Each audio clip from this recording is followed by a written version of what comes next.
Bienvenue à tous. Dans cette vidéo, nous allons nous attaquer déjà à la partie en tête. Alors, nous avons vu déjà dans la vidéo précédente comment mettre en place, comment gérer la taille de nos compartiments. Maintenant, nous allons vraiment entrer, c'est-à-dire nous allons déjà mettre en place la partie bannière de notre site. Alors, pour le faire, je vais au niveau de mon dossier de site web. Il y avait un dossier images et là, j'ai une de mes images que j'ai appelée bannière. C'est celui que je vais utiliser.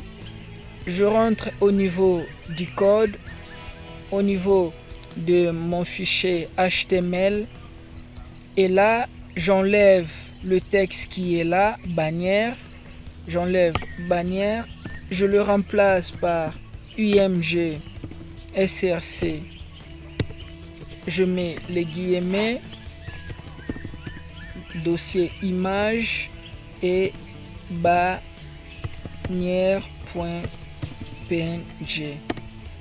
et là je commence par fermer et je peux actualiser ma page. Voilà.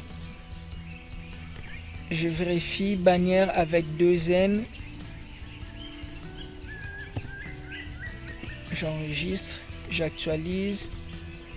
On voit parfaitement que mon image a bien été intégré dans ma zone. Toutefois, ici, je vais quand même montrer comment est-ce qu'on peut ajuster cette image. Je rajoute une classe.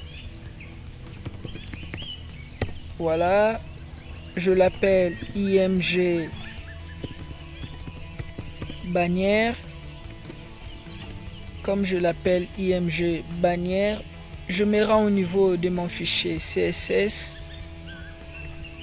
Je vais là juste en bas de mon nav. Je rajoute mon IMG bannière là.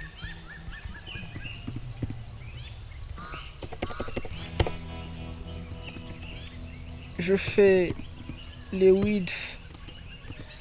Je lui dis 100%.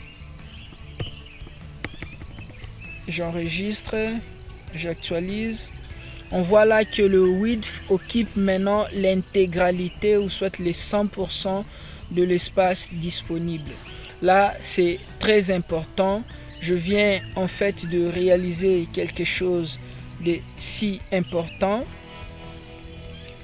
Et là, au niveau de bannière, je vais enlever la bordure qui existait, je ne vais plus m'en servir.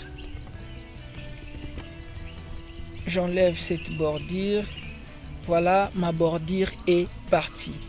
Donc on voit déjà très bien que maintenant nous avons notre image bannière au niveau de notre site. Alors dans la prochaine vidéo, nous allons nous attaquer à notre menu. Si vous avez aimé la vidéo, n'oubliez pas de mettre un petit coup de pouce, mais également de vous abonner afin de ne rien rater.